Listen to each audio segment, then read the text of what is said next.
स्वागत है आपका ट्रेडिंग टाइनर्स के एक और वीडियो। तो आज हम बात करने वाले इन्फोसिस के स्टॉक को लेकर और देखिए स्टॉक से रिलेटेड न्यूज निकल कर आ रही है और उसी तरह हम चार्ट पर ऊपर चल के बात करेंगे कैसे शॉर्ट टर्म टारगेट्स, कैसे लॉन्ग टर्म टारगेट्स है, क्या इसके सपोर्ट है, क्या रेजिस्टेंस है। और यहाँ पर हम ये भी बात करने वाले कहाँ से स्टॉक आपको ऊपर जाता हुआ नजर आ सकती है, यानी कहाँ पर आपको फ्रेश बाइंग की अपॉर्चुनिटी से मिल सकती है। तो सारी बातें कवर करने वाले हम इसे एक ही वीडियो के अंदर। तो अगर आपने अभी चैनल को सब्सक्राइब नहीं किया फटाफट जाकर चैनल सब्सक्राइब कर लो, बेल आइकन में जरूर दबा देना ताकि हर वीडियो के अपडेट आ रहा है मिल जाए। तो सीधे बढ़ते वीडियो की तरफ सबसे पहले हम देखते हैं कि वेडनेसडे के दिन अपना स्टॉक कैसा परफॉर्म करता हुआ नजर आया था। तो जैसा कि आपको स्क्रीन पर शो हो रहा होगा, स्टॉक ने आज वेडनेसडे को क्लोजिंग दे दी 1402 की रेट पर और स्टॉक ने आकर 36.80 की गिरावट दिखाई थी। परसेंटेज के अंदर ये हुई टोटल 1.88% की। स्टॉक ओपन होता हुआ नजर आया था यहाँ पे 1405.05 के रेट पर और स्टॉक ने हाई लगाया था यहाँ पे 1409.45 रुपीज का। उसी तरह स्टॉक का वेडनेसडे का लो है 1381.90। इस स्टॉक का 52 वीक हाई है वो अपना 2006.45 रुपीज का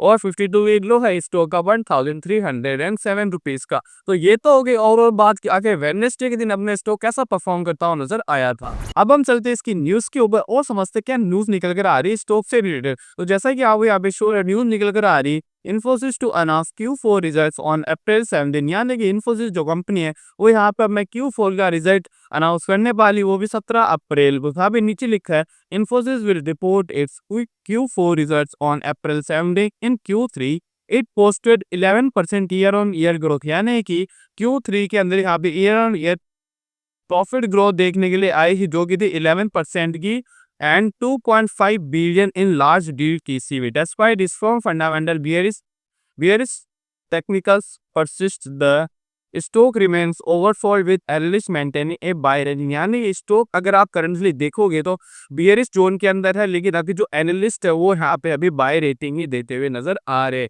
तो ये तो होगी और बात की आखिर क्या न्यूज निकल कर आ रही। तो और जो न्यूज है वो यही है कि ये अपना Q4 के रिजल्ट अनाउंस करने वाले और डेट है 17 अप्रैल। अब हम चलते इस पे चार्ट के ऊपर और समझते हैं इसकी एनालिसिस को। तो जैसा कि आगे आप श्योर है, मैंने अब इन्फोसिस या मंथली टाइम फ्रेम का चार्ट खोला हुआ है और जो करंटली अपना स्टॉक वो ट्रेड कर रहे हैं 1403 की रेट के आसपास में।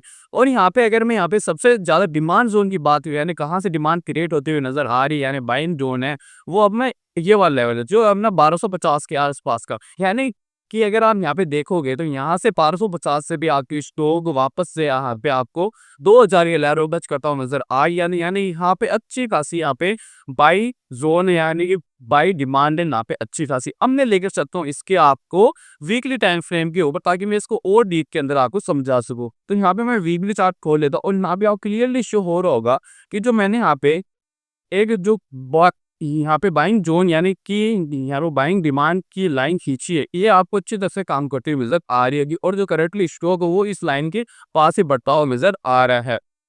अब अगर आप यहाँ पे ध्यान से देखोगे तो यहाँ पे आपको एम पैटर्न बनता हुआ नजर आ रहा होगा। अगर मैं यहाँ पे अगर आपको ड्रॉ करके दिखाऊं तो कुछ इस टाइप का पैटर्न अगर आपको बनता हुआ नजर आ रहा है।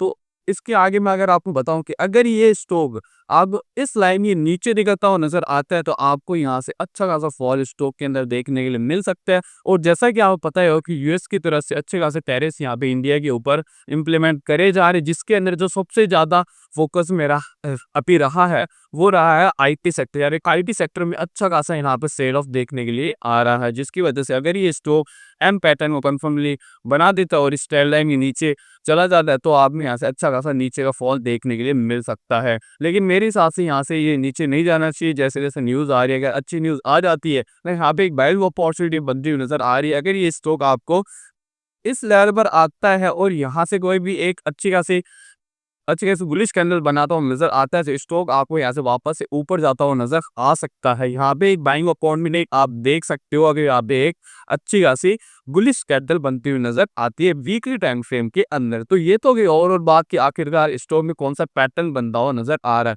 अब अगर मैं आपको यहाँ पे आरएसआई की दिखाऊं यानी आरएसआई की शो करूं तो जैसा कि आपके शो हो रहा हो, अगर हम आरएसआई भी चल के बात करें तो जब जब आरएसआई यहाँ पर इसके मतलब कि 30 से नीचे आई है तब तक आपको स्टॉक के अंदर वापस से एक ऊपर का मोमेंटम देखने के लिए आया होगा। अगर मैं यहाँ पे अगर आपको मार करके दिखाऊं अच्छे से तो आप यहाँ क्लियरली शो हो रहा हो जब स्टॉक ने इसके पास आया तो यहाँ से आप वापस से ऊपर ही मोमेंटम देखने के लिए आया। फिर जब स्टॉक अभी भी करेंटली इसके पास ही आया हुआ है तो हो सकता है मोस्ट प्रोबेबली चांसेस रही स्टॉक वापस से यहाँ से रिवर्सल करता हुआ नजर आ जाएगा। यहाँ की बात करें तो यहाँ से भी आज स्टॉक में वापस से रिवर्सल देखने के लिए अच्छा खासा यानी ओवरऑल आरएसआई के हिसाब से देखोगे तो स्टॉक में पॉजिटिव मोमेंटम आने के भी चांसेस बनते हुए नजर आ रहे हैं। अब चलते हैं कि आखिरकार स्टॉक में आपको कहाँ से मतलब कि क्या टारगेट्स इसके है और कहाँ से आपको स्टॉक और ज़्यादा हुआ नज़र आ सकते हैं, यानी क्या इसकी सपोर्ट है, क्या इसके रेजिस्टेंस है। तो अगर मैं यहाँ पहला इसका टारगेट ड्रॉ करूँ तो यहाँ पे जो पहला टारगेट निकल कर आ रहा है वो आ रहा है लगभग अपना इस लेवल का जो है अपना 1426 का, और इसको ब्रेक करता हुआ ऊपर जाता हुआ नजर आता है तो दूसरा टारगेट आपको यहाँ से मिलने वाला है वो मिलने वाला है 1520 का, और इसके ऊपर सस्टेन करता हुआ नजर आता है तो आपको यहाँ से एक अच्छा टारगेट आने वाला है 1630 रुपए का। और अगर स्टॉक 1250 ब्रेक कर देते हैं नीचे की तरफ को आप यहाँ से आसानी से 1000 रुपए के लेवल देखने के लिए मिल सकता है। तो ये होगी ओवरऑल एनालिसिस अपने इन्फोसिस के स्टॉक को लेकर। तो कैसा लगा आपको आज के वीडियो, कमेंट सेक्शन में कमेंट करें जरूर। ऐसे और वीडियोस के लिए टाइटल्स को सब्सक्राइब जरूर करें।